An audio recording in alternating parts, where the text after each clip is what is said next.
Bonjour tout le monde qui est déjà là. On avait plein de messages déjà dans le chat avant que ça commence. On est déjà plus d'une cinquantaine. Allô Maude, Allô?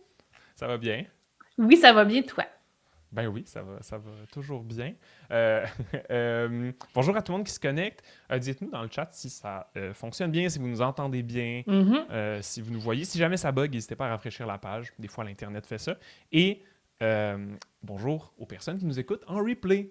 Si vous avez des questions en replay, n'hésitez pas à les mettre dans la description. Là, il y a un espace commentaire. On va vous répondre. Puis je vais taguer Maude ou je vais lui envoyer les questions si C'est jamais ça. il y a des questions pour Maude, bien sûr. On adore répondre aux questions. Fait que n'hésitez surtout pas. Puis je vois qu'il y a du monde qui nous disent que ça Oui. fonctionne très bien.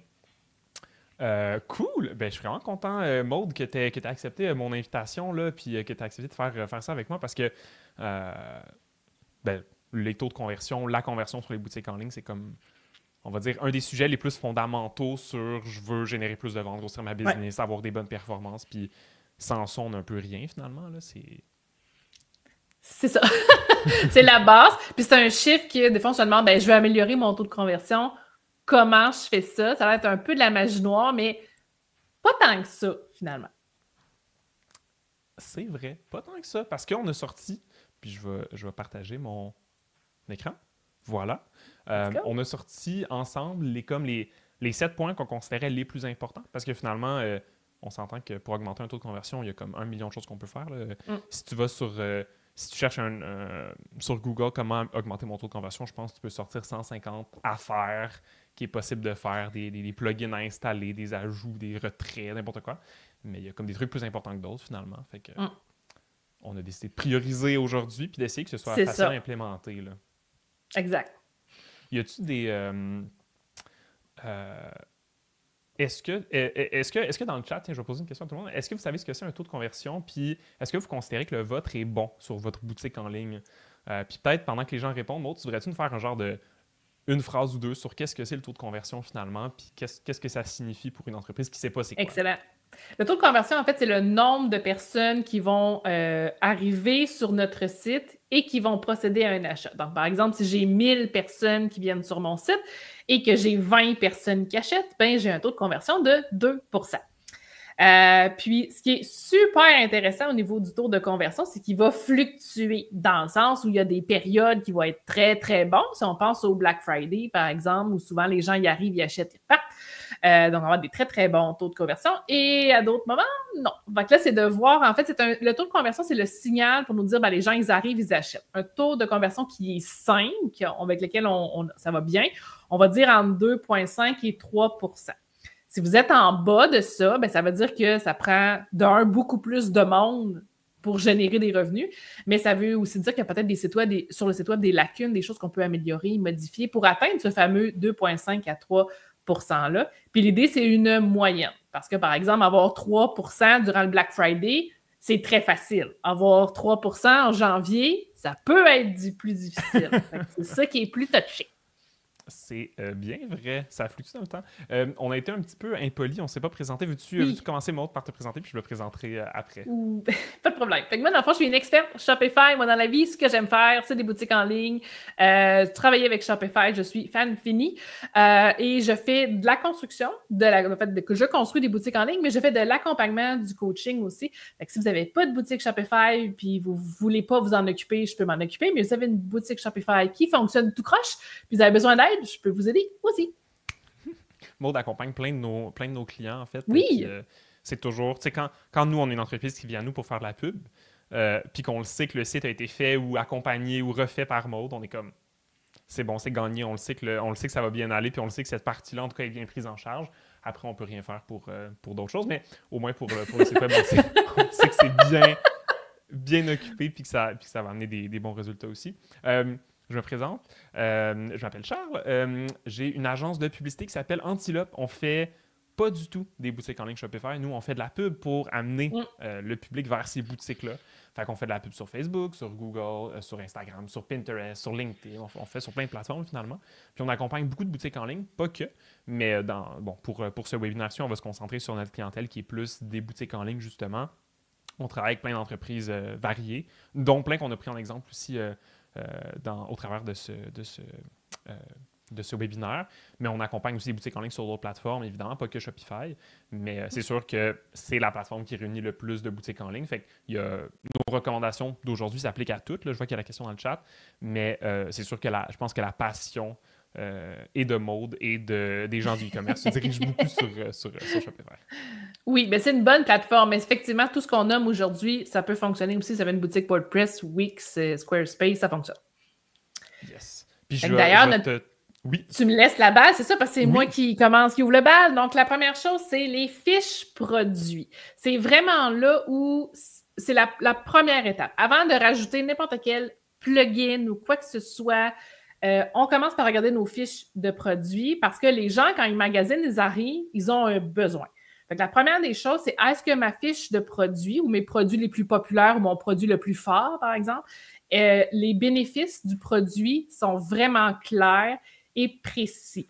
Les gens, ils arrivent, ils ont un besoin, ils ont une espèce de cliché. Par exemple, je ne sais pas, moi, vous vendez des shampoings, ben j'ai les cheveux gras, j'ai les cheveux gris, j'ai les cheveux gris-choux, secs, fins, cassants. Ils ont des problèmes avec leurs cheveux. Donc, il faut absolument que dans la fiche de produit, on adresse comment le shampoing va aider, comment il peut lutter pour certaines problématiques, par exemple. Et l'autre chose, c'est de répondre aux objections. J'aime toujours reprendre l'exemple d'Alex Martel, le fameux WIMPI. Donc, quand les gens vont dérouler la fiche de produit, ils vont lire, ils vont dire « ouais, mais pourquoi? OK, pourquoi ça va changer quelque chose? » Donc, de toujours aller remettre la petite couche qui vient justifier pourquoi le produit va aider, comment il va lutter, comment il fonctionne avec les ingrédients, etc. Fait que c'est vraiment, vraiment important. Puis souvent, on l'oublie parce que nous, on est les experts de notre produit. Fait que pour nous, c'est une évidence que notre produit est extraordinaire. Mais moi, je les appelle toujours mes petites Ginettes de Sorel. Fait que la personne qui arrive sur le site web ne connaît pas nécessairement le produit, qui est très néophyte, qui ne sait pas trop s'enligner, qui a un problème, qui veut donc bien une solution. Bien, il faut s'assurer que ce soit clair, net, limpide. Ouais, vraiment. Si on passe à la prochaine, je vous montre un exemple concret. Donc, c'est Citron Confit. Pour ceux qui ne connaissent pas, c'est une boulangerie qui, dans le fond, qui crée des produits sans les 10 principaux allergènes. Fait qu'on s'entend que pour les gens qui sont allergiques au gluten ou à certaines choses qu'on retrouve normalement dans le pain, bien, la première chose que les gens vont vouloir valider, c'est que c'est vrai. Est-ce que c'est vraiment sans gluten et vraiment sans allergènes? Donc là, dès le départ, on le dit, c'est des produits qui sont toujours véganes, sans gluten, sans allergènes. Et dans la description, bien, on va raconter l'histoire du produit. Ça se déroule un petit peu plus bas, Charles. On a ici la liste des ingrédients. Comme ça, on permet d'expliquer que si tu es allergique à quelque chose, tu vois, il n'est pas là. Il n'est pas indiqué. On va taper aussi sur le pion que la livraison est gratuite. Toujours sans gluten et sans les 10 principaux allergènes. Vous voyez, dans ce cas-ci, il est répété, même plus bas, sans gluten, sans œufs, sans noix, sans arachide, sans soja, nanana. Fait qu'il est vraiment répété à plusieurs reprises pour être sûr que les gens ont bien compris qu'il n'y en avait pas, parce que c'est un stress pour ces personnes-là. Puis je les comprends, parce que si tu croques dans une bouchée de pain, qu'il y a quelque chose que tu n'es pas supposé manger, tu te ramasses à l'hôpital, c'est pas le fun. On a des trucs sur la conservation du pain aussi. On a les détails des valeurs nutritives aussi, parce que ça, pour une partie de leur clientèle, c'est important. Les petites icônes en bas aussi, sans gluten, sans ci, sans ça. Fait que c'est vraiment répété. Vous allez peut-être vous dire, il me semble que c'est beaucoup de stock. J'allais justement te dire ça. Il me semble que c'est une longue page comparée à ce que ça a l'air en ligne. Exact. Mais tu sais, pour la personne qui connaît, qui vient souvent sur le site, on voit, le bouton, il était ajouté au panier, il est en haut. Fait que la personne n'a pas besoin. Tu sais, celle qui commande régulièrement, elle achète, elle passe au prochain produit, remplit son panier, elle passe. Pour la personne qui ne connaît pas le produit, qui ne connaît pas l'entreprise, elle va prendre le temps de lire ça au complet, ou en tout cas, peut-être de scanner la page, pour aller chercher les informations dont elle a de besoin. Ce qui est intéressant aussi, je vais juste revenir, tu es allé vite un peu. Oh, excusez, pardon. Dans la phrase, dans le texte aussi, le petit bloc, on est citron conquis par le pain quinoa, parce que, donc là, on va avoir le positionnement de l'entreprise aussi. Pourquoi l'entreprise aime ce produit-là? Puis ça, c'est important aussi de dire pourquoi vous avez développé ce produit-là. Si c'est un préféré dans l'équipe aussi, de le dire, c'est des petits éléments de réassurance qui fait que, comme entreprise québécoise, on a bien réfléchi nos produits, on a bien réfléchi à ce que nos clients avaient besoin. Puis ça fait qu'au final, on a une histoire. C'est plus juste du pain sur une tablette. Ce pain-là a une histoire. On vient valider des faits, on vient répondre à des questions, on vient outiller la personne pour être sûr qu'elle puisse utiliser son pain de toutes les manières possibles sans se ramasser à l'hôpital. Effectivement. Dans ce cas-là, la conséquence de ne pas être assuré, elle est très, très grave. Mais dans d'autres cas, c'est autre chose. Puis on a vu, il y a comme toutes les objections. Tu sais, la conservation de « Ah, ben là, je vais recevoir mon pain puis je sais pas quoi faire avec. » On a la réponse. Le but, c'est d'arriver à la fin de la page puis de ne plus avoir de questions de plus. Là. Exact. Pour ceux qui font des marchés aussi ou font des salons des pop-up aussi, gardez-vous un petit carnet pas loin. Puis quand vous allez avoir des questions, des gens qui viennent, c'est la première fois, ils vont vous poser des questions. Des fois, on va dire des questions de base ou des questions niaiseuses, disons-le. C'est pas grave. On les note parce que si ces gens-là se sont donné la peine de poser la question, c'est que ça les dérangeait assez ou ça les questionnait assez pour se permettre de poser la question. Donc, ces gens-là, ils la réfléchissent devant leur écran, devant leur téléphone, mais c'est important d'y répondre. Tout à fait. Si on poursuit, c'est important aussi de montrer le produit sous tous ses angles. Et personnellement, puis je sais que Charles aussi, on est des grands fans de lifestyle parce que c'est une bonne façon de mettre le produit en contexte. Fait que si on déroule à la prochaine, on a ici des exemples des mauvaises herbes. Fait que la photo à gauche avec la petite bouteille, elle est super. Sauf que, tu sais, c'est une petite bouteille, une moyenne bouteille ou une grosse bouteille. Là, on a le référent avec la main. Fait, ben, c'est quand même une bonne quantité.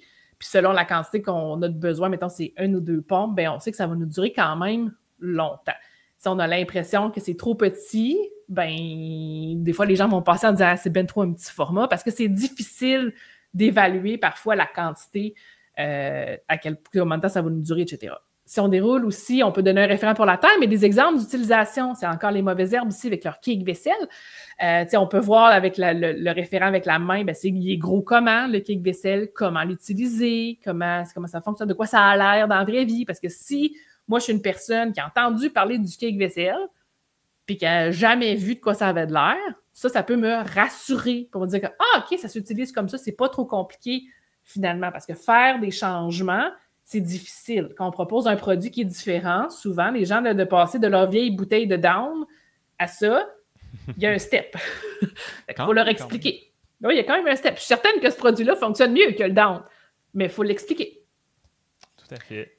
Si on continue, l'autre chose aussi, c'est des avis pour donner confiance. Donc, pour ceux qui ont Shopify, il y en a, cet outil-là fonctionne avec d'autres. On a Judge Me, que j'aime beaucoup parce qu'il permet d'envoyer automatiquement les avis après un certain nombre de temps.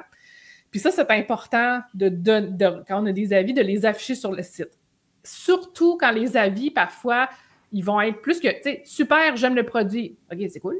Mais quand les gens vont dire, moi, j'avais cette problématique-là, puis là, grâce à ce produit-là, ma vie est transformée, puis ça va vraiment mieux, puis ci, puis ça, puis je ne regrette pas, nanana.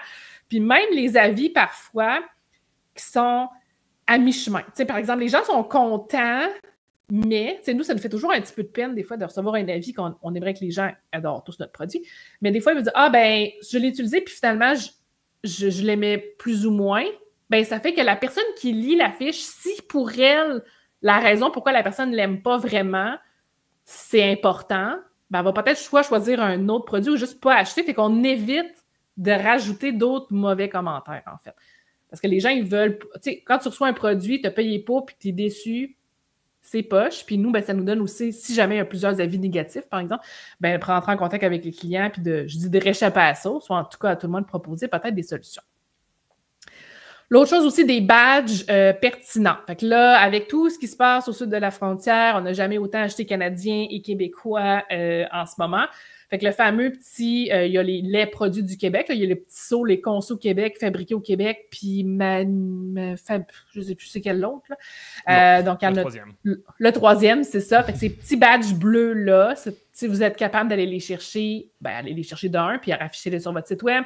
Si, par exemple, vous vendez des produits alimentaires, les fameux Aliments du Québec, si vous avez atteint des normes de sécurité, autre chose, name it, on les indique. Aussi, c'est des éléments de réassurance pour le client. Parce que le client, quand il veut dépenser son argent, il veut s'assurer de le dépenser à la bonne place, de ne pas être déçu, puis que c'est un produit de qualité. Fait qu'on a des exemples ici, les mauvaises herbes, puis CETA aussi, on a des avis. Dans le cas de CETA, c'est le fun, il y a des avis avec des photos aussi. Ouais. Fait que des fois, les gens, ils aiment ça. Comme CETA, pour ceux qui ne connaissent pas, c'est des produits Voyons, il y a des prêts à boire, puis il y a des protéines que tu peux rajouter dans ton matcha, juste comme ça. Fait que les gens ils se prennent en photo avec leur petit matcha ou avec leur petit truc. Fait que là, c'est le fun, tu le vois en contexte, puis là, ben, ça donne faim. Fait que tu as envie d'en acheter, toi aussi. Fait que là, tout est dans tout. Puis si on continue, on a des exemples de badges aussi. Fait qu'on a ceux de Strong qu'on a vu tout à l'heure. D'autres badges, par exemple, si par exemple vos produits sont biologiques, je le sais que la certification biologique n'est pas facile à aller chercher. Fait que si vous l'avez, c'est important de la mettre aussi. À droite, on a l'entreprise Minitipi qui fait partie, dans le fond, que les fondatrices font partie des Premières Nations. Donc, on a les badges aussi qui disent, bon, ben, c'est l'entreprise qui a été fondée par des gens des Premières Nations. Fait que c'est le genre de petites choses, c'est des petits détails, des petits plus qui, additionnés ensemble, fait que ça donne un beau portrait de l'entreprise. Vraiment. Puis ces badges-là ont un petit avantage au-delà de juste l'écrire, c'est que le monde, tu sais, tu as dit tantôt, là, la page est longue, fait que le monde va scanner des fois, mais ils vont vraiment plus s'attarder sur des badges que lire chaque mot puis essayer de trouver en quelque part si c'est bio ou pas. Là, c'est écrit en gros dans ma face, je le sais, j'ai pas d'excuse. C'est ça.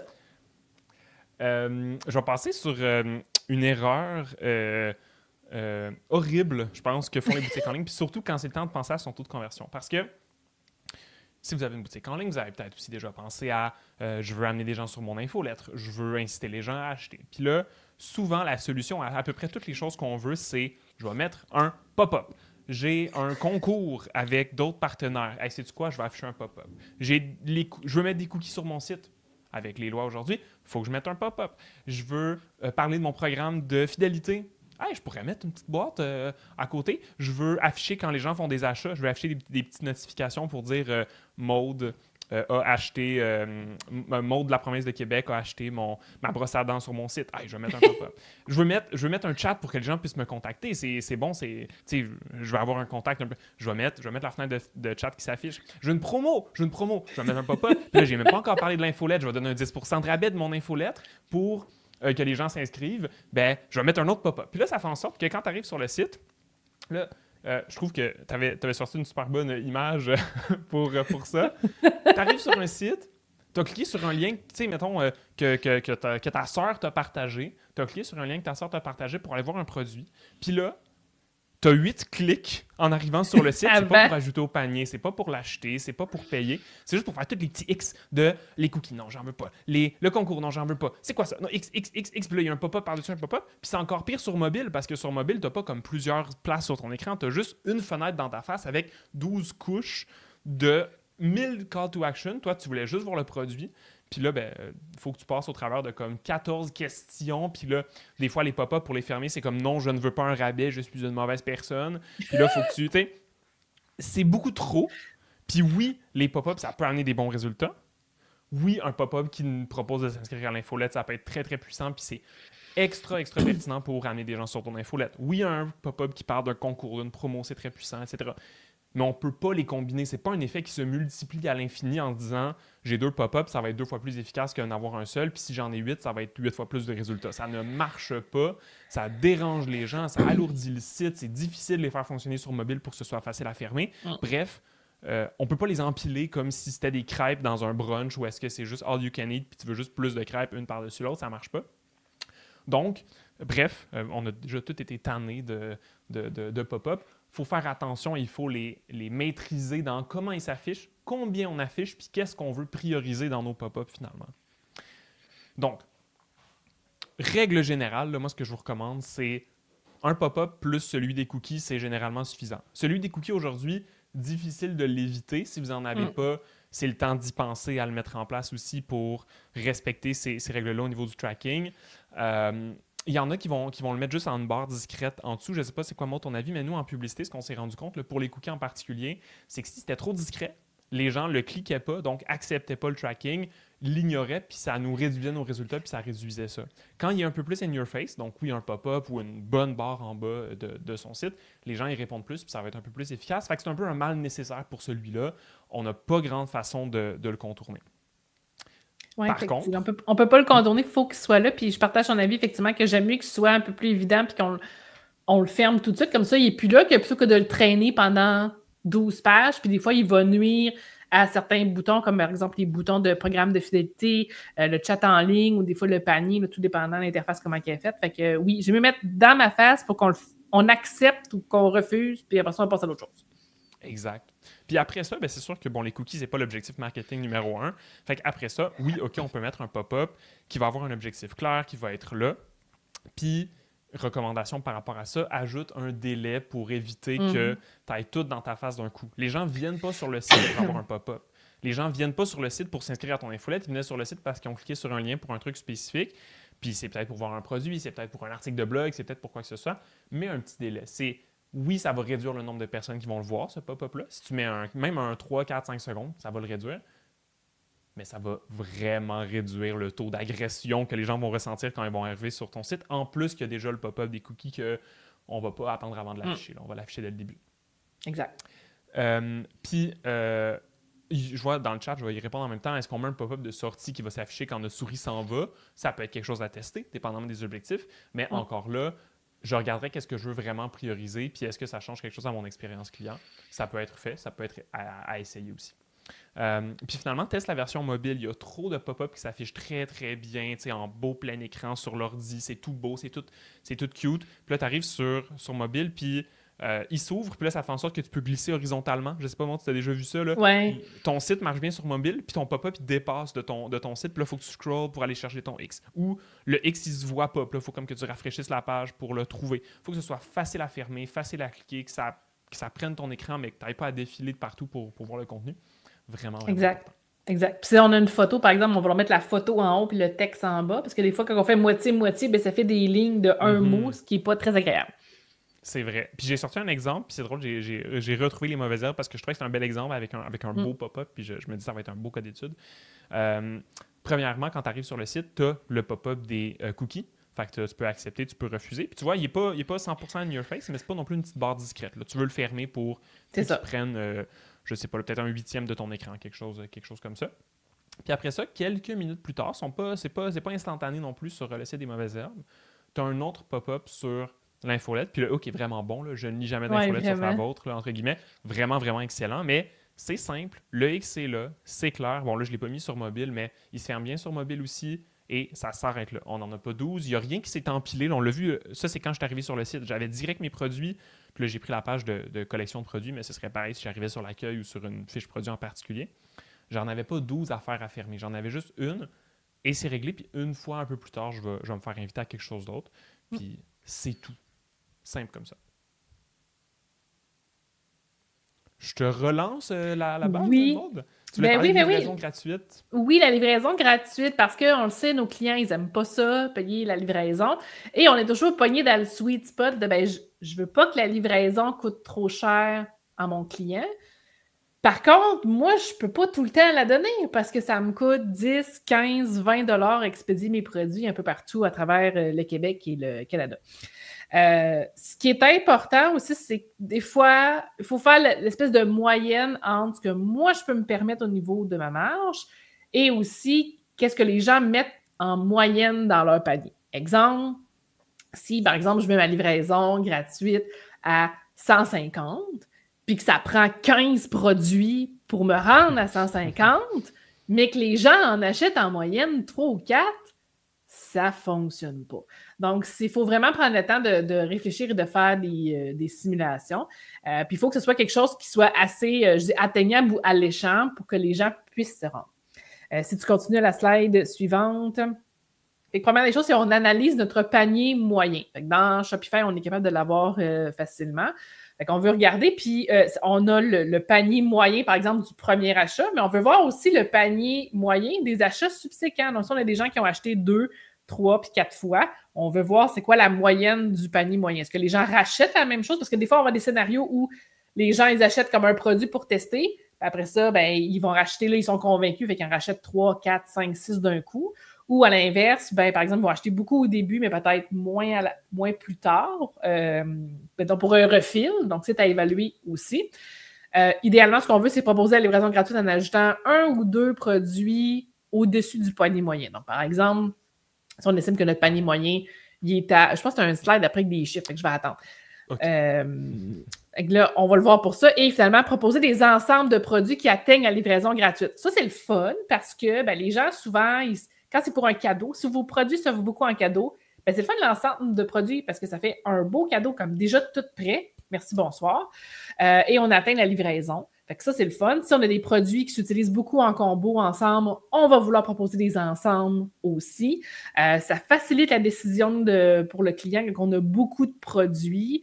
L'idée, c'est on enlève des freins au niveau du choix, on enlève des freins au niveau de notre fameuse livraison gratuite. Si on y va, on avait fait un exemple. Si notre panier moyen est à 80 et qu'un des prix moyens des produits, par exemple, est autour de 10 $, bien, notre seuil de livraison gratuite, on va l'évaluer entre 85 et 95. Donc, ce qu'on veut, c'est que les gens y en mettent juste un petit peu plus, pas trop, juste un petit peu plus. Mais encore une fois, il faut faire le calcul de notre côté aussi au niveau de notre rentabilité. Parce que sinon, on ne veut pas tout envoyer à perte, ça ne marche pas. Non, effectivement. Surtout quand c'est très loin et qu'on se rend compte que le bill de Puro est vraiment plus élevé que prévu. Mais... Oui, c'est ça. Ben, d'ailleurs, je vais juste faire un aparté là-dessus. Assurez-vous d'avoir 2 ou 3 transporteurs tout le temps de disponibles. Parce qu'il y a des gens qui habitent loin. On pense à tout ce qui est dans le nord du Québec, Côte-Nord parfois aussi. Donc, il y a des endroits où Puro l'État, justement, va nous charger la peau des fesses ou encore se rend juste pas. Fait que là, c'est sûr qu'on n'a pas le choix d'avoir Post Canada aussi comme backup. Puis c'est ça, on a toujours d'en avoir 2 ou 3 pour comparer puis prendre le moins cher parce que si tu sauves 2-3 pièces par colis à chaque fois, additionne ça sur 1000 commandes dans ton année, ça fait du bien. Ça fait quand même une différence, ouais. Ça fait une grosse différence pour une business qui grossit et qui essaye d'aller chercher ses repères aussi. C'est ça. Ouais, vraiment. Good. Ben oui, c'est à toi, là. Parfait. Ben, je passe à un point que, pour nous, qui est d'autant plus important en pub, on le voit que ça fait une grosse différence. Puis je le sais que ça se traduit par le taux de conversion. Dans le sens où nous, ce qu'on voit en pub, c'est les ventes augmentent quand le positionnement d'une entreprise est clair. Puis je vais expliquer exactement ce que ça veut dire, mais finalement, ça se traduit surtout par le fait que quand les gens arrivent sur ton site, on veut qu'ils convertissent le plus possible. Et plus ton positionnement, le positionnement de ton entreprise est clair, plus ça va être le cas. Parce que ton site, c'est un filtre. Ta boutique en ligne, c'est un filtre. Ta fiche produit, n'importe quelle page sur laquelle les gens arrivent, c'est un filtre. Les gens arrivent sur ton site, ils ont peut-être vu une pub, peut-être qu'ils se sont fait envoyer un lien par leur sœur, comme je disais tantôt. Peut-être que c'est Maude qui m'a envoyé un truc en me disant « Hey, check ce truc-là, peut-être ça va t'intéresser. » Tu arrives sur le lien, tu arrives sur le site et tu as cette question-là derrière la tête. Est-ce que c'est pour moi ou est-ce que je suis en train complètement de perdre mon temps puis je suis mieux de mettre mon temps ailleurs? Les gens qui arrivent sur votre site, c'est comme ça aussi, puis c'est normal. On veut rapidement les aider à répondre à cette question-là. Le but, c'est pas de les forcer à tout prix à rester en leur faisant croire que c'est pour eux. Le but, c'est de les filtrer rapidement parce qu'un client pour qui tes produits sont pas faits, il est mieux de ne pas acheter parce que sinon il va être déçu, ça va te demander un remboursement ou des mauvais commentaires, etc. C'est mieux pas, puis il va juste en parler en mal, puis ça te fait juste perdre du temps, de l'énergie, des dépenses marketing, etc. Donc, qu'est-ce que ça veut dire concrètement d'avoir un positionnement clair? Bien, ça veut dire de prioriser que ton site, dès la première seconde d'apparition, réponde efficacement à la question sur c'est quoi le positionnement de ton entreprise, qu'est-ce qu'elle vend et à qui elle le vend. Oui, au-delà de ça, tu veux avoir une bonne brand, bien communiquer, tu sais, c'est quoi l'unicité de ton entreprise, etc. Mais avant tout, qu'est-ce que tu as à proposer, puis pourquoi ça m'intéresserait ou pas, ou pourquoi je passerais mon chemin. Et au travers de ça, garde en tête que les gens, une grande partie des gens ne connaissent pas ton entreprise en avance. Les gens qui viennent te voir dans un marché, mettons, ben, peut-être qu'ils ne connaissent pas ton entreprise, mais ils tombent dans leur face pour l'expliquer, pour voir exactement t'es qui, etc. C'est plus facile.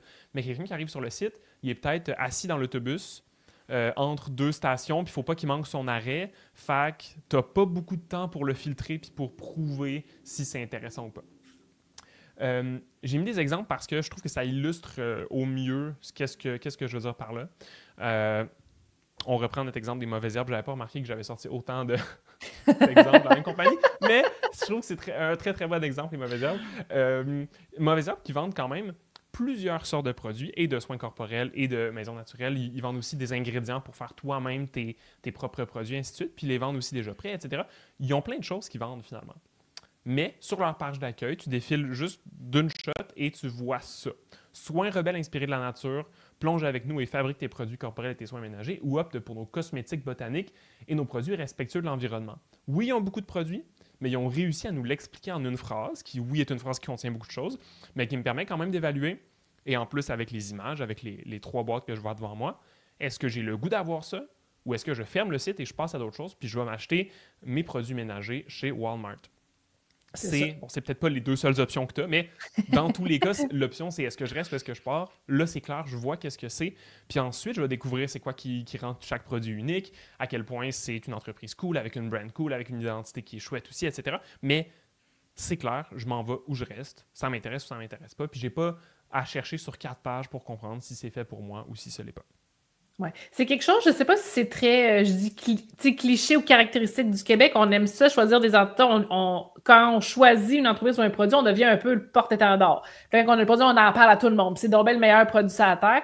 Puis ils sont comme nous, puis on les aime. On a une espèce d'attachement naturel qui vient. Donc, plus le positionnement est clair, ben, plus les gens qui se sentent « Hey, c'est moi ça », ben là, ils vont aller de l'avant. Puis, pour les gens, par exemple, qui seraient plus petites crèmes dans des typos Estée Lauder, ben, ils iront acheter les petites crèmes de typos d'Estée Lauder, puis ils iront voir ailleurs, t'sais. Exact. Exactement. Puis j'ai sorti un autre exemple qui n'est pas de nos clients, mais qui est de Matt & Nat, parce que je voulais aller sur quelque chose de complètement différent, sur un qui est peut-être moins, qui est plus sur finalement, bon, dans ce cas-ci, c'est des sacs, mais un domaine de mode, de fashion, c'est un domaine où est-ce que tu t'achètes pas un produit pour une caractéristique spécifique. Je ne vais pas magasiner un sac en me disant c'est quoi la longueur exacte de la ganse, puis c'est quoi comment la couture a été faite. Quoique, des fois, les gens vont magasiner comme ça. Mais dans le cas de fashion, en général, c'est comment je vais me sentir avec ce produit-là, qu'est-ce que je vais avoir de l'air à mes yeux, aux yeux des autres, etc. Bref, on vend une certaine partie d'identité. Dans ce cas-ci, Matt & Nat le fait très bien. Et en montrant leurs produits et en montrant finalement la vibe qu'ils veulent communiquer autour de leurs produits. On voit bien les produits, dans nos catégories, on voit exactement ce qu'ils ont à vendre. Je pense pas qu'ils vendent de manteaux et d'imperméables, et c'est clair. C'est clairement, en tout cas, c'est clairement pas leur produit fort. Ici, t'as pas de savon comme les mauvaises herbes, t'as pas de produits ménagers, t'as des sacs. Est-ce que ça t'intéresse ou pas? Voici de quoi ils ressemblent. Est-ce que au premier abord, tu te dis « Hey, c'est pas pour moi, c'est vraiment pas ce genre de sac-là que je cherche plus quelque chose pour aller faire du camping », clairement, je quitte le site. Ou hey, j'aime le style. Je trouve que la fille qui a ce sac-là, puis là, il y a d'autres photos, évidemment. Hey, je trouve que ça me ressemble, puis j'ai le goût d'avoir ce sac-là, puis j'ai le goût d'avoir ce style-là. C'est clair, je suis prêt, je reste où je m'en vais. Puis c'était pas écrit ici, nous avons des sacs pour les gens cool. C'est pas aussi explicite, mais c'est communiqué dans les images, puis c'est assez clair de savoir est-ce que je fais le choix de rester ou de partir, etc. Exact. Voilà. Un autre exemple, c'est pas une boutique en ligne, mais je trouvais que c'était quand même un exemple très, très explicite, c'est les chalets du Vieux-Loup-de-Mer, proche du Bic. Pas de chez nous! Oui, proche de... je voulais pas te doxer, mais tu l'as fait toi-même, fait que c'est correct. C'est un hébergement de chalet hôtelier, de chalet assez haut de gamme. Puis c'est clair, le concept de chalet à louer et d'hébergement à Rimouski, au Bas-Saint-Laurent, on sait c'est où. Dans le cas d'un hébergement, c'est d'autant plus important parce que tu t'en vas à une place, tu t'en vas pas n'importe où. Et ça explique exactement. Là, il y a un texte un peu plus long, mais je voulais juste orienter sur le titre, l'image. Je vois c'est quoi la vibe. C'est pas un hôtel 5 étoiles avec une vue sur le centre-ville de Montréal. C'est pas un hôtel comme ça. C'est des chalets. C'est clairement un peu rustique, un peu antique, mais quand même haut de gamme, etc. Fait que t'as tout ça qui est communiqué ici. Voilà. C'est ça. T'sais, mettons que si t'aimes pas les moustiques, c'est peut-être pas celui-là que tu vas louer, mais si t'aimes être dans la nature, c'est difficile de faire mieux que ça. Là. Exactement. Prochain point, oui, l'importance de la vitesse et de la sécurité. Il n'y a rien de pire que d'arriver sur un site web puis que là, voyons, c'est bien long que ça charge. Qu'est-ce que ça fait quand c'est trop long quand ça charge? On revire de bord, on change d'idée, on fait d'autres choses. Puis fait que c'est très, très, très important de prendre le temps de s'assurer que notre vitesse est optimale. Des fois, on a le réflexe de vouloir mettre trop de vidéos, trop de photos et de ne pas optimiser ces deux éléments-là. Et ça fait mal. Parce que vous avez, par exemple, une quinzaine de belles photos lifestyle, parce que Maud et Charles ont dit de mettre des photos lifestyle, mais que vous les avez pas mis dans les bons formats, puis c'est les grosses, tu sais, comme s'ils sortaient direct là, à 10 MB la photo chaque. Ça devient pesant. On veut pas ça. Les gens sont très impatients. Puis, moi, je suis née impatiente, là, mais même les gens patients ne sont pas patients quand ça bug, quand tu cliques sur quelque chose et que ça ne fonctionne pas. Tu pèses sur un bouton, il y a trop un gros délai de réaction entre les deux. Fait que là, les gens repèsent une deuxième fois. Fait que là, ils ajoutent 2 fois le produit au panier. Fait que là, ça cause du stress. On n'aime pas ça. Donc, on veut vraiment travailler là-dessus. Fait que l'optimisation de photos, s'assurer de ne pas avoir trop de plugins ou d'outils. Ça, c'est un autre point aussi, parce que des fois, on veut racheter plein de plugins cool pour avoir plein d'options cool, mais là, plus que tu additionnes ça, plus que ça devient difficile. Si tu passes à la prochaine slide. Donc, je dis optimiser les images, l'outil fantastique Tiny PNG ou Tiny IMG qu'on peut installer dans notre Shopify, WordPress, etc., qui va faire tout le travail pour nous si vous ne l'aviez pas déjà fait. Le ménage des plugins, je viens d'en parler. Il y a des outils comme GT Metrics ou encore Google PageSpeed qui permettent de nous donner une idée de la vitesse de notre site web. Puis des fois, ça va être des petits ajustements, par exemple. Des fois, ça nous arrive de trouver des corps morts. Donc, par exemple, on a essayé des applications, on ne les a pas désinstallées, l'application n'existe plus. Fait qu'il y a des vieux scripts qui ramènent sur des erreurs 404 qui ralentissent le site web aussi. Fait que, c'est comme passer à la balayeuse. Fait que grâce à ces outils-là, ça nous permet de trouver des fois des petites surprises qu'on avait oubliées. Et de s'assurer que notre site web soit toujours rapide parce que les gens ne sont pas toujours dans un contexte de « je suis sur de la 5G » ou « je suis sur mon Wi-Fi full vitesse ». Des fois, ils vont être, je ne sais pas moi, dans le fin fond du métro avec l'Internet qui rentre à une demi-seconde. Donc, on veut vraiment que ce soit le plus efficace possible. Puis, le SEO n'est pas ma spécialité, mais je sais aussi qu'un site lent n'est pas favorisé par Google. On n'est pas dans les bonnes faveurs si notre site prend comme 5, 6, 7 secondes à charger. Exact. On va se faire pénaliser aussi. Fait que c'est une double punition. Donc, les gens s'en vont, ils n'achètent pas, puis Google nous descend plus bas dans le ranking. C'est pas bon non plus. En effet. L'autre chose aussi, le potentiel de la page à propos... c'est encore plus vrai. Moi, j'ai toujours été une grosse fan de la page à propos, mais je le suis encore plus aujourd'hui avec tout ce qui se passe au Sud, parce que là, les gens choisissent Québec, choisissent Canada. Vous êtes probablement plusieurs à vous arrêter dans les allées d'épicerie, à regarder les produits, chercher d'où ça vient. C'est la même chose sur le web aussi. On va prendre le temps de vérifier. Donc, la page à propos, si tu switches de slide, s'il te plaît. J'aime ma petite phrase québécoise. C'est un petit qui, toi? Ça, c'est très région. Les gens ils veulent savoir qui t'es, d'où tu viens, depuis combien de temps ton entreprise existe. Je peux-tu te faire confiance? Sais-tu de quoi tu parles? T'es-tu en train de m'arnaquer? C'est un peu ça qu'on veut valider. Bel exemple à la page suivante de Laurence, qui vend de Blueberry Papeterie, vend des produits de papeterie, crayons, etc. Donc, elle nous a raconté son histoire et son parcours, puis on découvre par ce parcours-là que c'est une ultra fan de la papeterie. Donc là, on sait qu'on est en de bonnes mains. C'est parce qu'elle connaît ça, elle a parti ce projet-là, ça fait plusieurs années qu'elle roule, elle aime les produits, elle prend le temps de chercher, fait elle devient un peu la curatrice de nos prochains produits de papeterie. Donc, ça nous met en confiance. Si on reprend l'exemple de Citron Confit, celle qui est derrière Citron Confit, Gabrielle, est une personne qui a des allergies. C'est grâce, entre guillemets, ses allergies qu'elle a développé Citron Confit pour répondre à son propre besoin. Donc, on veut voir le parcours des gens. Puis, ça nous donne, encore une fois, ce qu'on veut, c'est vraiment donner un saut d'assurance. Les gens, ils veulent être convaincus. Puis, vous avez probablement ce réflexe-là, tous chacun de votre côté. On va être sûr de faire le bon choix, d'encourager la bonne entreprise. Puis, c'est ça. Fait qu'on prend le temps. Cette page-là, souvent, elle est oubliée. On ne met pas de photos. Prenez le temps de mettre des photos de vous autres, même si vous êtes gênés, vous êtes beau, vous êtes fin, mettez vos faces. Prenez le temps de raconter votre histoire. C'est pas niaiseux. Il y a des gens qui vont accrocher peut-être à certains détails ou surtout si c'est une passion. Dites-le que c'est une passion, que vous aimez ça. Ça va aller aider les gens à connecter avec vous. Vraiment. Puis, je sais pas Maud, si tu as ce truc-là que tu vois dans tes clients. Peut-être pas dans tes clients parce qu'ils ont leur brand unique et tout ça, mais je vois des fois des entreprises qui mettent ça un peu de côté parce qu'ils se disent « je vais avoir l'air trop petit si je montre que c'est juste moi derrière l'entreprise. » Puis tu sais, j'ai pas une grosse équipe, on n'est pas 60, là, on n'est pas les Simons, là, je fais des vêtements de mon côté, puis on n'est pas une grosse équipe. J'ai peur d'avoir l'air trop petit. Fait qu'ils vont écrire au nous un peu partout sur leur site. Leur page à propos va être super, super plate parce que c'est genre on veut révolutionner notre industrie, puis c'est un peu tout, puis tu sais pas trop d'où ils viennent, puis c'est pas quoi. Mais c'est tellement fort, cette brand-là de...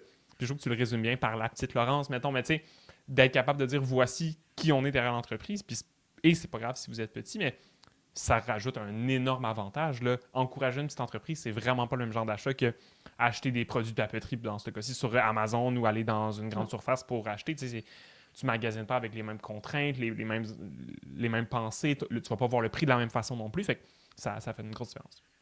Je pense que c'est bien d'assumer qu'on est petit. Puis là, moi, je suis seule dans mon entreprise. Là, fait que, d'assumer d'être petit ou d'être seul dans son entreprise, il n'y a rien de mal, il n'y a rien de pas bon en ça. S'il y a des gens qui décideraient de ne pas acheter un produit parce que tu es travailleur autonome ou tu es tout seul dans ton entreprise, C'était juste pas la bonne clientèle cible dès le départ. Ce qu'on veut, de toute façon, c'est d'avoir des gens qui vont devenir nos ambassadeurs aussi, qui vont être fiers d'acheter nos produits. Fait que, tu sais, autant, tant qu'à y aller all-in et de prendre le temps de se faire valoir, de se faire voir à tout le moins. Puis, il ne faut pas se cacher non plus. Si vous allez en salon, si vous allez en marché, c'est vous qui allez voir, c'est vous autres, c'est vous qui allez acheter anyway. Comme quand les gens vont chez Antilope, ben, ils adoptent Charles, ou il adopte Victor, si on attache à l'humain. Donc, je pense que c'est vraiment très important qu'on voit qu'il y a des vrais humains derrière ça. Puis en même temps, ça enlève l'image du dropshipping, parce que vous remarquerez, les sites web style dropshipping sont tous identiques avec des pages à propos pas vraiment claires, avec pas de photos, full générique. Prenez le temps de sortir du lot. Je vous dire, c'est important qu'on s'assume. Vraiment, vraiment. Puis, je pense que pour chaque client qu'on perd qui va se dire « Ah, c'est pas assez gros, j'achèterai pas là », on en gagne pour vrai 3, 4, 5. Là, exact. Vraiment, on n'a jamais vu une entreprise perdre à faire ça, puis c'est que du bon. Puis si tu as des grandes ambitions, dis-le, tant mieux. Ouais. Puis le jour où tu seras une grosse équipe, tu changeras la page à propos pour montrer ta grosse équipe, puis te vanter de l'impact que tu as maintenant ou quoi que ce soit. Ça se change une page à propos, mais comme... Oui, puis en même temps... montrer, c'est un bel exemple aussi de si on dit, ben moi, je vise grand, puis un jour, je vais avoir 100 employés, 150 employés, ben de montrer que c'est à partir de la petite Laurence, qui là, une année, ben il était 1, il était 5, il était 10, il était 20. Tu sais, ça donne confiance aussi de montrer l'évolution d'une entreprise, puis que c'est passé de c'était quelqu'un tout seul dans son garage à c'est une grande entreprise maintenant. Vraiment, vraiment. J'aime beaucoup ça. Je vais terminer avec le dernier point qui va reprendre un petit peu, qui va faire du pouce sur ce que tu parlais des fiches produits, mais qui parle de preuves sociales. Mm-hmm. J'ai un petit exemple que j'aime beaucoup parler pour la preuve sociale, c'est si tu es dans une ville que tu connais pas, puis tu marches dans une rue, et que tu vois face à face un resto qui est rempli de gens. Il n'y a pas une longue file d'attente, là, mais tu vois qu'il est bien plein, qu'il y a de l'activité, etc. Puis un autre resto à côté qui est vide. Puis tu as le serveur ou la serveuse dans la porte qui te regarde, là, qui est comme « Oh mon Dieu, est-ce que finalement il va y avoir quelqu'un qui va venir? » Juste avec ça, tu n'as pas goûté la nourriture, tu n'as pas expérimenté le service, tu n'as jamais eu de commentaires sur ni l'un ni l'autre. Qu'est-ce que tu vas dire? Ben, tu vas dire « Hey, lui il est plein.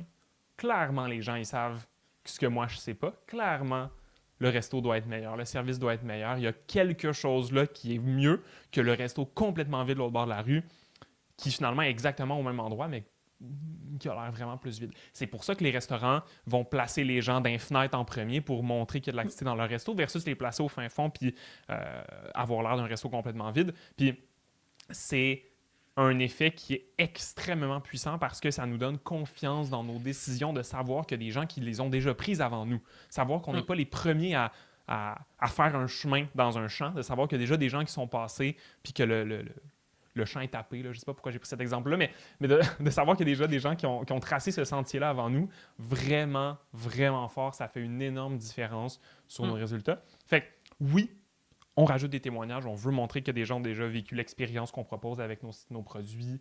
Puis comme tu disais, Maud, tantôt, plus qu'on est capable d'avoir des témoignages d'horizons variés, des gens qui disent hey, au début, je n'étais pas sûr parce que je trouvais ça cher, mais finalement, je vois que c'est tellement de la qualité que je suis tellement content de mon truc, puis que là, maintenant, je l'achète en cadeau à mes amis, blablabla. Ben, des témoignages comme ça l'aide à montrer que les gens ne sont pas juste en train de dire produit fantastique.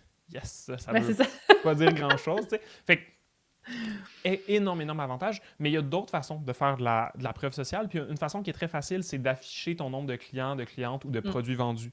Si tu en as déjà vendu, bon, si tu en as vendu 4, effectivement, c'est pas un nombre qui va être très c'est pas très vendeur. C'est pas très vendeur. Si tu en as, mais si tu as déjà, t'as déjà 1000 personnes qui ont acheté tes produits, ben, ça commence déjà à être intéressant. C'est un chiffre qui est assez crédible pour dire t'es pas ma deuxième cliente, là, t'es ma 1000 cucs. Ça commence déjà. Bon, dans le cas de services comme Maud et moi, on est plus sur des dizaines, des centaines parce que c'est un volume plus petit. Mais dans le cas d'une boutique en ligne, tu peux en vendre un certain volume. Si c'est des produits plus chers, bien évidemment, ça va se vendre en moins grand volume, mais peu importe. Affiche ton nombre de clients, puis c'est pareil pour une infolettre. Tu sais, rejoindre une infolettre qui a déjà 11 000 personnes dessus, c'est sûrement que l'infolettre n'est pas trop pire. Fait que c'est vraiment un signe de crédibilité de montrer ce genre de chiffre-là. Et finalement, tu en as parlé, Maud, tantôt avec des plugins Shopify, mais arrête jamais de récolter des témoignages et de la preuve sociale. Tu sais jamais ce que ça peut faire. Nous, en publicité, on s'en sert tout le temps. On a des types de pubs, des angles copywriting, des types de visuels qui sont uniquement orientés là-dessus pour dire le nombre de clients qu'on a, pour parler des témoignages. Puis des fois, on a des témoignages inversés. Je pense dans le cas de... Bon, c'est pas exactement un témoignage, mais dans le cas de la boulangerie Citron Confit, justement, il y a une super anecdote de quelqu'un qui a comme recraché son pain dans un salon, qui est arrivé, qui a dit « Hey, c'est du pain sans gluten », qu'il met dans sa bouche, puis qui trouve que ça ressemble tellement à du pain normal qu'il le recrache en disant « C'est sûr qu'il y a du gluten là-dedans ». Bon, c'est pas un témoignage à proprement parler, mais c'est une super anecdote client qui nous sert vraiment aujourd'hui et qui est très drôle en plus. Fait qu'arrêtez jamais d'en récolter. C'est pas parce que tu as déjà 100 témoignages que c'est assez. On en veut tout le temps plus. On en veut toujours plus, c'est ça. Puis prenez le temps de faire les comptes. Dernièrement, il y a sur un projet sur lequel j'ai travaillé. J'ai dit, ouais, t'en as vendu combien? Puis là, elle est allée voir. Ouais, j'en ai vendu 1,4 million. Ben, je dis, je sais pas, là, mais il me semble qu'à 1,4, c'est un fichu de gros chiffre que j'aimerais qu'on mette partout à travers le site web, tu sais. Des fois, on oublie, on s'en rend pas compte parce qu'on est toujours en train de produire, mettre dans les boîtes, shipper, produire, mettre dans les boîtes, shipper. Prenez le temps de faire vos comptes. Vous allez peut-être, pour ceux qui roulent déjà, parce que j'ai vu qu'il y en a qui sont au plus au tout début, mais pour ceux qui roulent déjà, prenez le temps de faire les comptes. Puis vous avez peut-être des belles surprises. Ça va vous faire une belle petite tape sur l'épaule là, pour la fin de semaine. Vraiment. Puis, pas besoin de l'écrire partout comme, tu sais, il y a des gens qui vont dire j'ai pas le goût de me vanter puis de juste comme avoir l'air de brag de ça, mais c'est un élément de crédibilité puis ça donne confiance aux gens. Fait que placez-le à des endroits, ça va vraiment aider. Exact. J'ai sorti, je pense, 1 ou 2 exemples, mais ici, c'est un exemple de, je pense, des matelas Andy qui est écrit, c'est très simple finalement, adopté par 1 million de personnes. Wow, ça donne confiance, là. Exact, c'est pas le matelas qui vient de sortir puis je sais pas s'il est bon. Il y en a 1 million qui en ont. Bon. Un exemple ici qui serait encore meilleur, c'est si c'est écrit adopté par 1 350 953 personnes, avec un petit plus à côté. Ça va être encore plus précis, puis ça va donner encore plus cet élément-là de crédibilité. Là, 1 million, bon, c'est un peu large, mais bref. Un autre exemple ici, c'est des témoignages d'influenceurs ou avec des plus ou moins grandes communautés, mais des gens que les gens peuvent reconnaître. Ça peut être intéressant aussi. Ça vient du site Lika Wear, qui sont des sous-vêtements pour femmes sans couture. Fait que c'est des gens un peu connus qui parlent, ou très connus, qui parlent d'à quel point c'est confortable, ainsi de suite. Ça donne aussi beaucoup de crédibilité. Ça ne veut pas dire d'enlever les témoignages de personnes pas connues, ça veut dire de les mélanger. On veut de tout. Parce de les mélanger, oui, c'est ça. Tout ça est intéressant, finalement. Exact. Puis des fois, on parle, tu sais, au niveau des influenceurs, on est embêtés. Tu sais, des fois, ils ont mauvaise presse, mais les gens, ils vont les consulter et ils vont avoir des réflexes d'acheter des choses à cause d'un influenceur. Là, en ce moment, je sais pas si vous avez vu, c'est la folie des rosettes, les petits gâteaux de Vachon qui sont de retour, qui entre autres été propulsés par Antoine, qui est un influenceur, qui en parle. Puis, tout le monde mange des rosettes. On se fait tout influencer à un moment donné. Fait que, tu sais, on va l'assumer. Puis c'est correct d'avoir ça. On a des influenceurs qui sont derrière nous. Des bonnes campagnes d'influence, ça peut nous aider. Oui, puis c'est de choisir aussi, tu sais, je ne vendrais pas un produit scientifique, technique pour analyser des microparticules en me fiant sur des influenceurs qui n'ont aucune connaissance là-dedans parce que les gens verraient ça et diraient ça n'a aucun sens. Mais là, on parlait de sous-vêtements, tout le monde porte des sous-vêtements. Nos influenceurs aussi, en général, je pense. Donc, c'est des bonnes personnes. Et il y a des influenceurs dans différents créneaux. Tu sais, on a un influenceur, par exemple, qui fait beaucoup de contenu, je sais pas, tu sais, celui qui est allé avec la moustache, là, qui est allé sur la station spatiale, c'est un astronaute, il revient, puis après ça, ben, il peut dire oui, ce produit-là, il est cool. Il veut pas, par le fait qu'on l'a vu à la télé pendant un certain temps, ben, il est devenu une espèce de figure d'influence, fait des conférences et tout ça. Fait que l'influence, c'est plus large que juste quelqu'un qui a 1 million d'abonnés sur Instagram. Totalement. Fait que voilà, ça fait le tour de nos 7 points. On les a vraiment centrés sur des choses qui s'appliquent facilement, ou en tout cas qui ne prennent pas des semaines à mettre en place. Fait que tu sais, moi, ce que je recommanderais à n'importe qui écoute en ce moment, s'il y a une chose que tu as ciblée dans les 7 points qui est vraiment manquant sur ta boutique en ligne, ça devrait être la priorité. Bon, là, c'est le long week-end. Si tu as un long week-end occupé, en congé, etc., profites-en, repose-toi. Ça devrait être la priorité de la semaine prochaine. Mardi matin, 8h. Ouais. Les commandes, là, toutes les commandes que tu as eues la fin de semaine, attends avant de les shipper, mets ça Ou une fois que le camion est parti, occupe-toi de ça. Je pense que ça va être... Ça serait un bon timing aussi. C'est pas très long à faire tout ce qu'on a proposé parce que le prochain Blitz qui s'en vient, c'est la fête des mères. Oui. Puis souvent, la fête des mères, on commence à y penser plus après la fin de semaine de Pâques. Fait que là, en fin de semaine, les gens qui vont voir leur maman, ils vont peut-être la cuisiner un peu pour avoir des idées, tu sais. Puis là, après ça, ils vont se mettre à acheter, ils vont aller visiter des sites web. Fait que si on a le temps de travailler ces éléments-là, on peut peut-être les prendre au bon moment puis bénéficier de la vague qui s'en vient. Vraiment. Puis, tu sais, il faut se rappeler que tous les investissements qu'on fait sur un taux de conversion, c'est pas des investissements limités dans le temps. C'est pas comme envoyer des produits à un influenceur, Non. espérer qu'il en parle, etc. À rajouter des témoignages sur mon site, si ça fait en sorte que j'ai une vente de plus par semaine, mettons, ben c'est 50, 52 ventes de plus par année. C'est ça. Tranquillement, brique par brique, comme ça qu'on construit. Donc, voilà. Je ne sais pas s'il y avait des questions dans le chat avant qu'on vous quitte. On est quand même... félicitations, Maud. On est resté dans nos temps, puis dans nos... on Allez, était bon, tu m'as dit 45 minutes. Hey, on est allé à 50. Quand je suis tout seul, des fois, je déborde. Là. En tout cas, on s'en est vraiment bien tenu. Tu me réinviteras plus souvent. Je vais te garder à temps. Ouais, parfait. Même juste sinon, juste ta caméra à pas, puis t'es comme, genre, faut que tu passes à un prochain sujet. C'est bon. Ben, avant de prendre les questions, je voulais aussi te remercier d'avoir de t'être prêté au jeu du webinaire. Là. Je sais que c'est pas ton premier non plus, mais ça J'aime toujours ça faire ça, c'est le fun. Ben oui, c'est vraiment cool. Puis si jamais les gens ont des questions sur tes services et tout ça sur ton site nitromedia.ca, je pense que tout est là. Oui, tout est là. Sinon, ben, sur Facebook, je suis présente, sur Instagram aussi. Puis on a une question pour récolter des avis après les ventes. Ben, on a Judge Me, que moi j'aime beaucoup. Il y en a d'autres aussi là, dans les avis. Il y a Yopto aussi, YOPTO, mais pas donné. Judge Me, ce qui est le fun, c'est qu'il est gratuit. Puis quand tu payes, ben, tu as des options de plus. Puis souvent, la majorité moi, de mes clients restent sur le plan gratuit parce qu'on en a en masse pour s'amuser avec ça. Sinon, il existe des plugins aussi. Si vous avez beaucoup d'avis sur Google Review, ben, les avis Google, en fait, on est capable de connecter pour que nos avis de Google se ramassent aussi sur le site web, mais il existe des petits plugins aussi pour ça. Vous pouvez le chercher dans le répertoire des apps de Shopify ou sinon, ben, sur WooCommerce aussi, il y en a. Cool. Il y avait Annie qui demandait est-ce qu'on va avoir accès à la présentation. Le replay va être disponible dès demain, donc l'enregistrement complet et avec évidemment les slides dans le partage d'écran. On ne donne pas généralement les slides, mais Annie, si jamais tu veux avoir accès aux slides, n'hésite pas à m'écrire, je peux te les envoyer en PDF. Là, c'est plus parce qu'on ne prend pas l'habitude de le faire, mais écris-moi si jamais tu veux les slides, ça va me faire plaisir de te les transmettre. Est-ce qu'il y avait d'autres questions? Il y avait Lucie qui disait toujours des pistes intéressantes pour continuer d'améliorer notre performance. Merci Lucie, toujours cool. Il ne faut jamais arrêter. C'est ça, c'est jamais fini en fait. C'est toujours de l'optimisation, des petits ajouts, puis au fil du temps, ben ça s'accumule, tu sais. Fait que. Ouais, vraiment. Puis l'investissement que je fais là pour mon taux de conversion, ça va m'aider à ce que mes pubs marchent mieux, mon SEO marche mieux. Mais n'importe quel effort que je vais faire après, autour, va mieux fonctionner. Fait que c'est un investissement vraiment, vraiment payant. J'arrêterais beaucoup de choses avant d'arrêter d'essayer d'améliorer mon taux de conversion. Ben, merci beaucoup à tout le monde qui était là. Il y a une petite dernière question. Votre app préférée pour créer des bundles de produits? C'est une question pour toi. Ça dépend. Ça dépend quel genre d'ensemble on veut faire parce que Shopify en offre un outil là, de bundle de produits.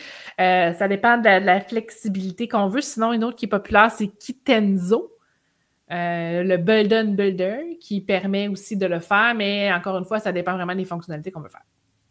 Kitenzo? Ouais. Kitenzo, ouais, c'est ça. Je l'ai mis dans le chat. Ouais, ben je sais pas si c'est ça l'URL, par exemple, mais Kitenzo, ça fait la job. Ouais, c'est ça. Avant, il s'appelait Bundler, mais là, il s'appelle Kitenzo Bundle Builder. Fait que c'est ça. Ils sont drôles, les autres changent de nom, là, on vient tout mêler. Pas super utile pour le taux de conversion. Non, c'est ça. Elodie demande justement à quelle fréquence faire ce travail d'optimisation et en fonction de quel KPI. Je vais commencer, puis je vais te laisser finir ma réponse parce qu'elle va être incomplète, je crois. Nous, ce qu'on aime faire avec nos clients, c'est de regarder ces chiffres-là sur une base de 2 à 4 fois par année minimum. On est mieux 4 fois. Des fois, nos clients sont plus occupés, puis on va se limiter à 2. Mais au moins quelques fois dans l'année, se poser et faire comme, OK, c'est quoi l'évolution par rapport à mes années précédentes? Il y a plein de facteurs qui influencent notre taux de conversion. Là. La saisonnalité, l'environnement économique, est-ce que tu fais de la pub ou pas? Tout ça peut faire monter ou descendre ton taux sans que ton site devienne meilleur ou moins bon. Mais ensuite de ça, à côté, il y a des meilleures pratiques. Puis si ces pratiques-là évoluent, tu dois t'assurer de les suivre aussi. Là.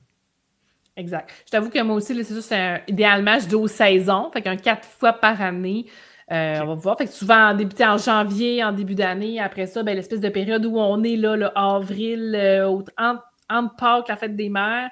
Après ça, ben, à l'été, si c'est pertinent.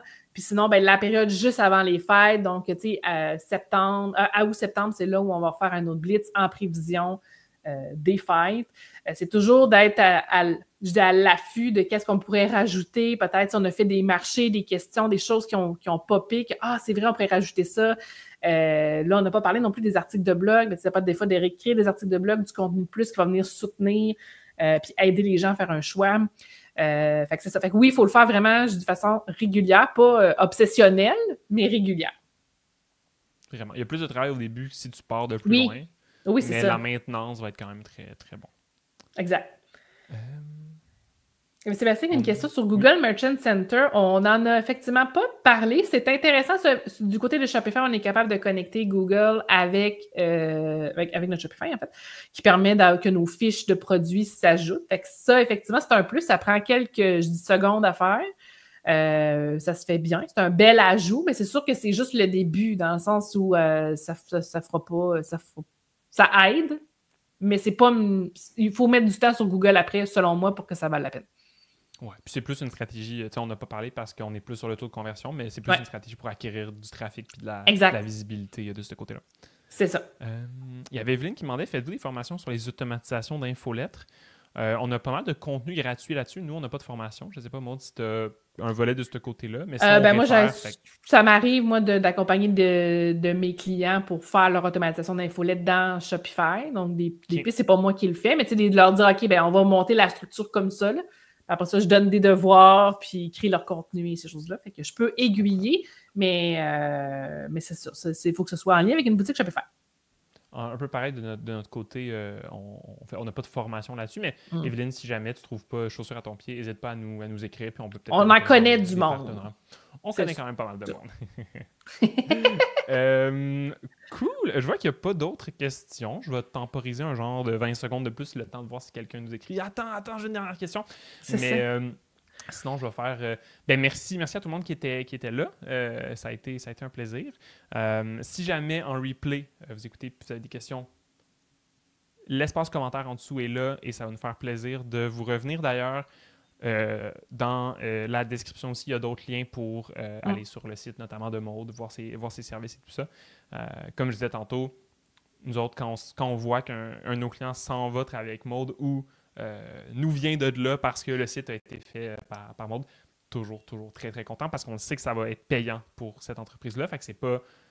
Oui, c'est faire son site, etc., avoir un bon site web, c'est un investissement qui demande et de l'argent et du temps. On s'en échappe pas, mais c'est un vrai bon investissement pour son taux de conversion puis pour des années et des années pour la suite. Là, c'est pas un pile ou face puis on espère que ça marche ce mois-ci ou quoi que ce soit. C'est vraiment bon.